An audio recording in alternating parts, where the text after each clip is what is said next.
بسم اللہ الرحمن الرحیم۔ بسم اللہ الرحمن الرحیم الحمدللہ وکفا وسلام علی عبادہ الذین اصطفیٰ اما بعد۔ عزیز طلبہ، شرح ملجامی کا سبق نمبر 153 شروع کر رہے ہیں۔ اس سبق کو ضربتہ تعدیبا لہ سے لے کر دخلت النار فی حرۃ تک پڑھیں گے۔ مثل ضربتہ تعدیبا لہ، مثال یہ مثال ہے، لما اس مفعول لہ کے لیے، فعلا جو کیا گیا ہے، لقصد تحصیلی اس کے تحصیل کے قصد کے لیے، فعل فعل، وہو الضرب اور وہ ضرب ہیں، فإن تعدیبہ کیونکہ تعدیب جو ہے، انما سوائے اس کے نہیں، یحصل کہ حاصل ہوتا ہے، بالضرب ضرب کے ساتھ، ویترتب علیہ اور ضرب پر مترتب ہوتا ہے۔ وقعت عن الحرب جبنا، مثال یہ مثال ہے، لما فعل بسبب وجودہ فعل، یہ اس مفعول لہ کی مثال ہیں کہ کیا گیا ہو جس کے وجود کے سبب فعل فعل، وہو القعود اور وہ قعود ہیں، فإن القعود کیونکہ قعود جو ہے، انما سوائے اس کے نہیں، وقع کہ واقع ہوا ہے، بسبب الجبن جبن کے سبب، والقائل اور کہنے والا، بقول المفعول لہ معمولا مستقلا کہ مفعول لہ معمول مستقل ہیں، غیر داخل فی المفعول المطلق اور مفعول مطلق میں داخل نہیں ہے، یخالف مخالفت کرتا ہے، خلافا ظاہرا ظاہر طور پر اختلاف کرتا ہے، للزجاج امام زجاج کے ساتھ، فإنہ ای المفعول لہ کیونکہ مفعول لہ جو ہیں، عندہ امام زجاج کے نزدیک، ای عند الزجاج مصدر مصدر ہیں، من غیر لفظ فعلہ اس کے فعل کے لفظ کے غیر سے، فالمعنی عندہ پس امام زجاج کے نزدیک معنی یہ ہوا، فی المثالین المذکورین دونوں مذکور مثالوں میں، ادبتہ بالضرب تعدیبا وجبنت فی القعود عن الحرب جبنا او ضربتہ ضرب تعدیب وقعدت قعود جبن۔ ورد قول الزجاج زجاج کا قول شارح نے رد کیا ہے، بأن صحت تعویل نوع بنوع کہ ایک نوع کا دوسرے نوع کے ساتھ تعویل کی جو صحت ہے، لا تدخلہ یہ داخل نہیں کرتا اس کو، فی حقیقتی ہی اس کے حقیقت میں، الا ترى آپ دیکھتے نہیں ہیں، الا صحت تعویل الحال حال کی تعویل کے صحت بالظرف ظرف کے ساتھ، من حیث اس حیثیت سے، ان معنی کہ اس کا معنی جو ہے، جاء زیدا راکبا، جاء زید وقت الرکوب ہے، جاء زید راکبا کا معنی ہے، جاء زید وقت الرکوب، من غیر اس کے بغیر، ان تخرج عن حقیقتها کہ اس کو نکال دے اپنی حقیقت سے، وشرط نصبہ ای شرط انتصاب المفعول لہ مفعول لہ کے منصوب ہونے کے لیے شرط، لا شرط کون الاسم مفعولا لہ نہ کہ اسم کے مفعول لہ ہونے کے لیے شرط، فالسمن والاکرام فی قول کا آپ کے اس قول میں سمن اور اکرام جو ہیں، جئتک للسمن والاکرام کالزائر عندہ مفعول لہ یہ مفعول لہ ہیں، علامہ بنابر اس کے، یدل علیہ حدہ جس پر تعریف دلالت کرتی ہیں، وہذا کما قال فی المفعول فیہ اور یہ اس طرح ہے جیسے کہ آپ نے کہا ہے مفعول فی میں، ان شرط نصبہ تقدیر فی کہ مفعول فی کے منصوب ہونے کے لیے شرط یہ ہے فی کا مقدر ہونا، وہذا ایضا خلاف اصطلاح القوم اور یہ بھی اسی طرح نحوی حضرات کے اصطلاح کے خلاف ہیں، تقدیر اللام لام کا مقدر ہونا ہے، لأنہا اذا ظہرت کیونکہ جب لام ظاہر ہو، لازم الجر تو جر لازم ہوتا ہے، وخص اللام بالذکر اور خاص کیا ہے مصنف نے لام کو ذکر کے ساتھ، لأنہا الغالب فی تعلیلات الافعال کیونکہ افعال کی تعلیلات میں لام کا استعمال غالب ہیں، فلا یقدر غیرہا پس مقدر نہیں کیا جائے گا لام کے غیر کو، من او الباء او فی جیسے کہ من ہے، با ہیں یا فی ہیں، مع انہا باوجود اس کے، من دواخل المفعول لہ کہ من اور با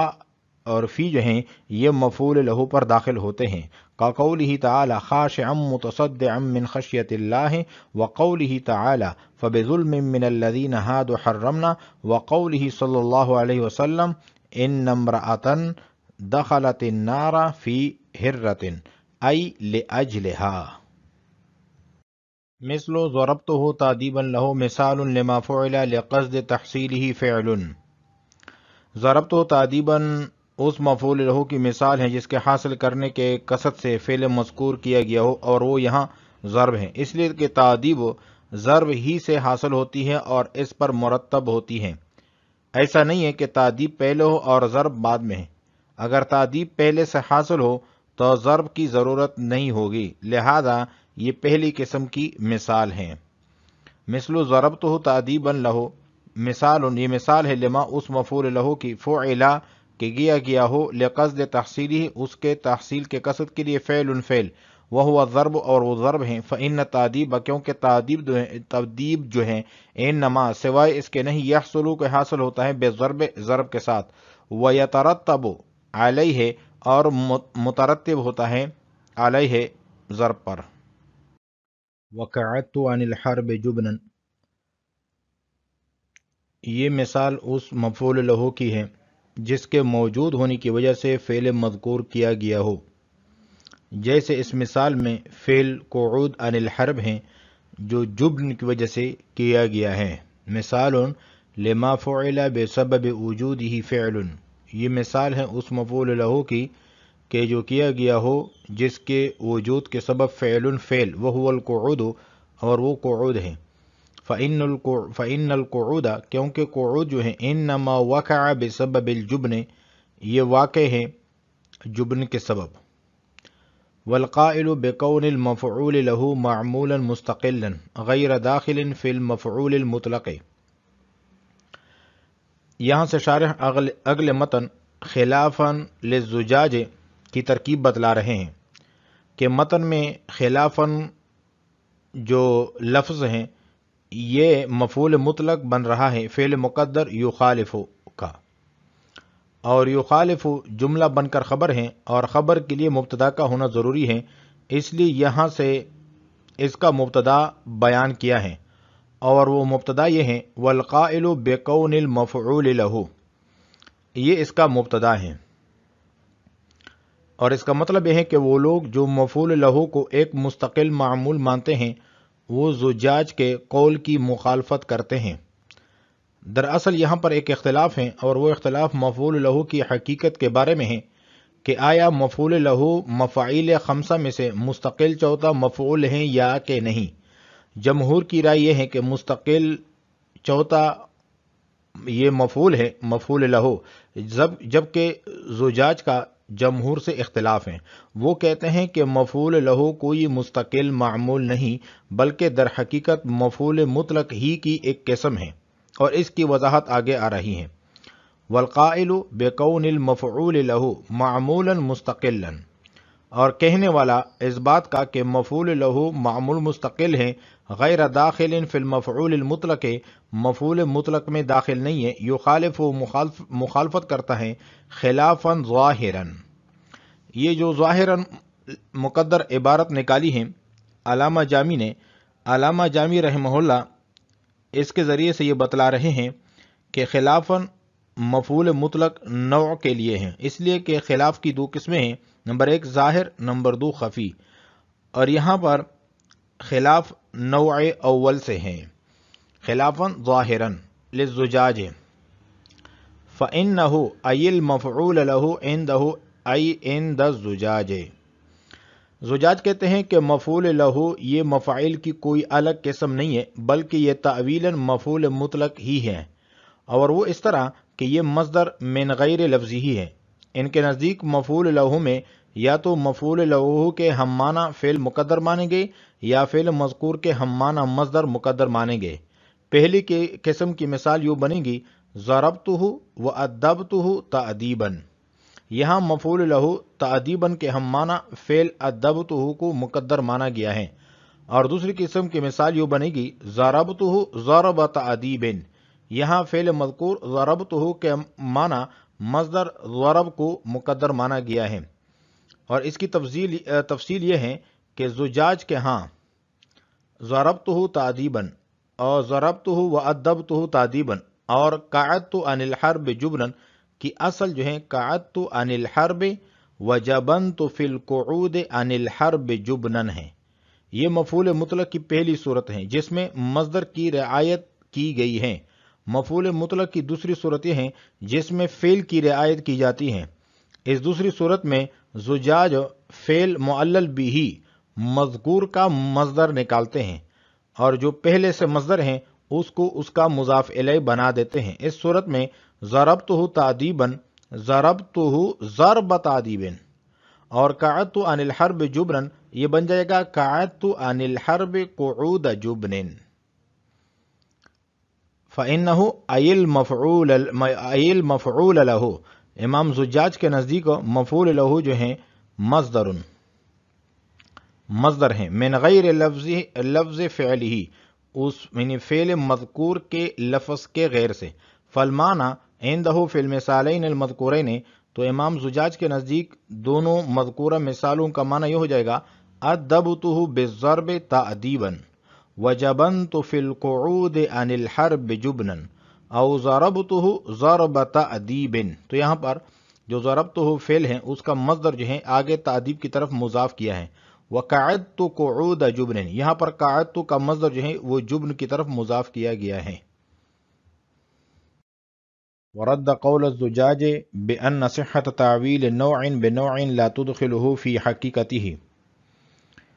یہاں سے علامہ جامی علامہ زجاج کے قول کو رد کرتے ہیں اور اس پر ایک اعتراض کرتے ہیں۔ شارح فرماتے ہیں کہ زجاج کا قول مردود ہے، اس لیے کہ ایک نوع کو دوسری نوع کی تعویل میں کرنے سے یہ لازم نہیں آتا کہ پہلی نوع دوسری نوع کا عین بن کر اس کی حقیقت میں داخل ہو جائے۔ چنانچہ حال کو مفعول فی کی تعویل میں کرنا صحیح ہے، جیسے جاء زید راکبن، اس کا معنی یہ ہے جاء زید وقت الرکوب، لیکن اس تعویل سے یہ لازم نہیں آتا کہ حال اپنی حقیقت سے نکل جائے اور وہ مفعول لہو کا عین بن جائے۔ اسی طرح اگر مفعول لہو مفعول مطلق کی تعویل میں ہو جائے تو اس کا یہ مطلب ہرگز نہیں ہے کہ اس کی اپنی حقیقت ہی ختم ہو جائے۔ ورد قول الزجاج، شارح نے علامہ جامی نے زجاج کے قول کو رد کیا ہے بأن صحت تعویل نوع بنوع،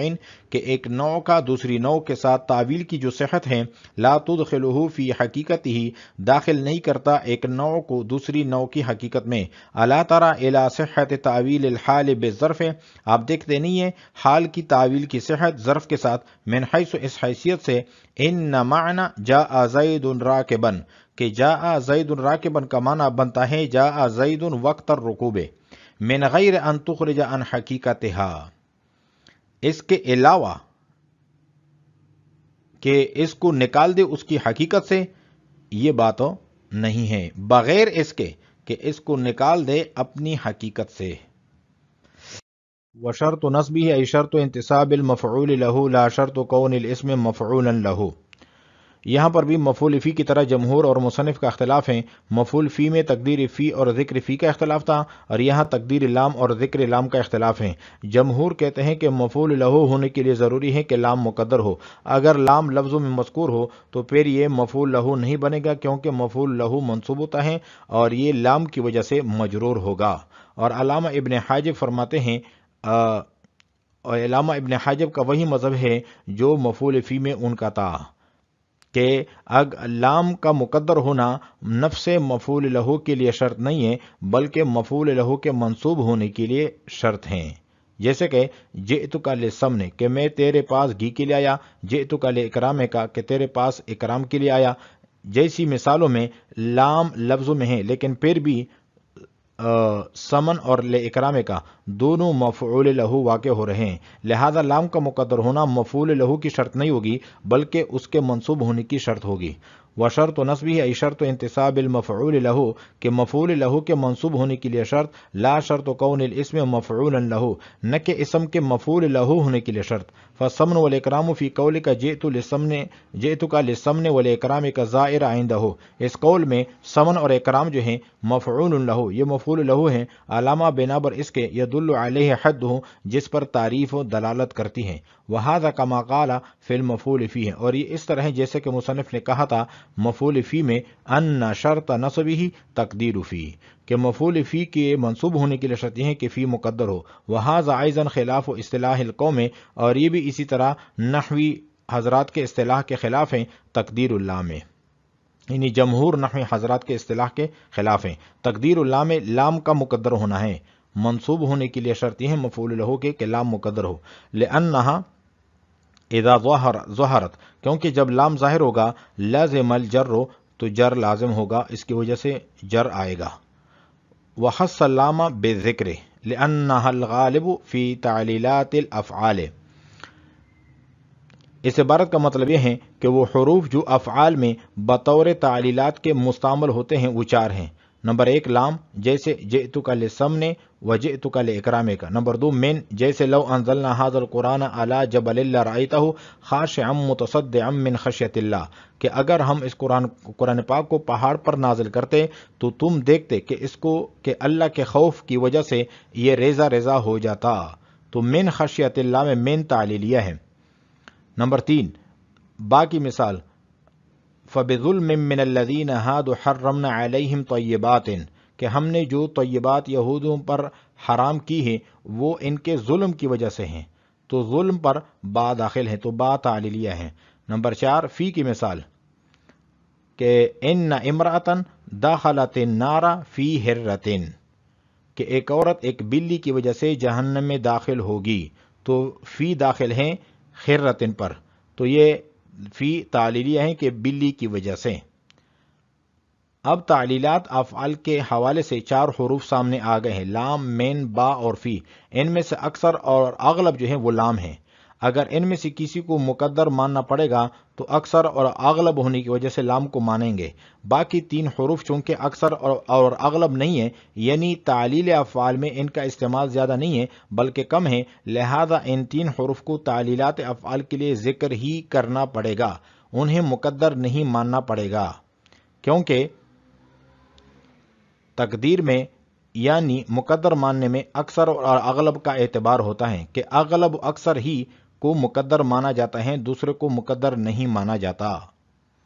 وخص اللام بذکر، اور لام کو خاص کیا ہے مصنف نے ذکر کے ساتھ، لأنها الغالب فی تعلیلات الافعال، کیونکہ لام جو ہیں افعال کی تعلیلات میں غالب ہیں۔ فلا يقدر غیرها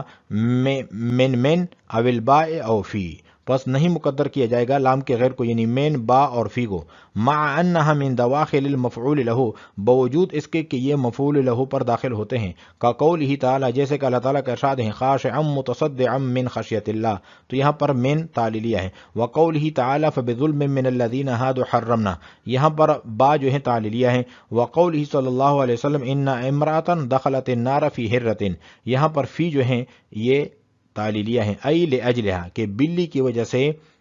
داخل ہوگی جہنم میں عورت، ایک عورت۔ آج ہم نے پڑھا ہے ضربتہ تادیبا لہ سے لے کر دخلت النار فی ہرۃ تک۔ وعلیکم السلام ورحمۃ اللہ تعالی وبرکاتہ۔